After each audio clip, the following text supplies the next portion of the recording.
Nice day. இப்போ நம்ம பார்க்க போகிறது ஆர்எஸ் அகர்வால் கிளாஸ் 10 அரித்மெட்டிக் ப்ராக்ரஷனில் உள்ள 5th sum. That is first சம்மில் 5th subdivision root 20, root 45, root 80, root 125. இதில் நெக்ஸ்ட் டேர்ம் என்ன அப்படின்னு கேட்டிருக்காங்க.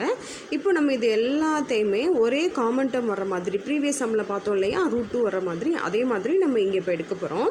ஸோ இந்த ரூட் 20 வந்து எப்படி எழுதலாம் அப்படின்னா 4 5s are 20. ஸோ ரூட் 4ஓட வேல்யூ வந்து 2. So 2 root 5. அதே தான் இங்கே 9 into 5 வந்து 45. ரூட் 9ஓட வேல்யூ வந்து 3 ரூட் 5. இதே மாதிரி இங்கே காமனாக இருக்க டேர்ம்ஸ் எல்லாத்தையும் எடுத்து நம்ம எழுதிட்டோம். 2 ரூட் 5, 3 ரூட் 5, 4 ரூட் 5, 5 ரூட் 5. இப்போது நமக்கு ஃபஸ்ட்டு டேர்ம் வந்து என்ன இருக்குன்னா, நம்ம ரூட் 20 தான் நம்ம இப்படி எல்லாத்தையுமே எல்லா சீக்வன்ஸு படி ரூட் 5 காமனாக வர மாதிரி நம்ம மாற்றி எழுதியிருக்கோம். அப்போ ஃபஸ்ட்டு டேர்ம் வந்து 2 ரூட் 5. இப்போ செகண்ட் டேர்மையும் ஃபஸ்ட்டு டேர்மையும் மைனஸ் பண்ணோம் அப்படின்னா 3 - 2 1 ரூட் 5 இருக்கும். அதே தான், இதை மைனஸ் பண்ணாலும் நமக்கு ரூட் 5 தான், இது ரெண்டையும் மைனஸ் பண்ணாலும் ரூட் 5 தான். ஸோ காமன் டிஃப்ரென்ஸ் ரூட் 5 சேமாக இருக்கிறதுனால கொடுத்துருக்கிற சீக்வன்ஸ் வந்து நமக்கு அரித்மெட்டிக் ப்ராக்ரஷன் தான்.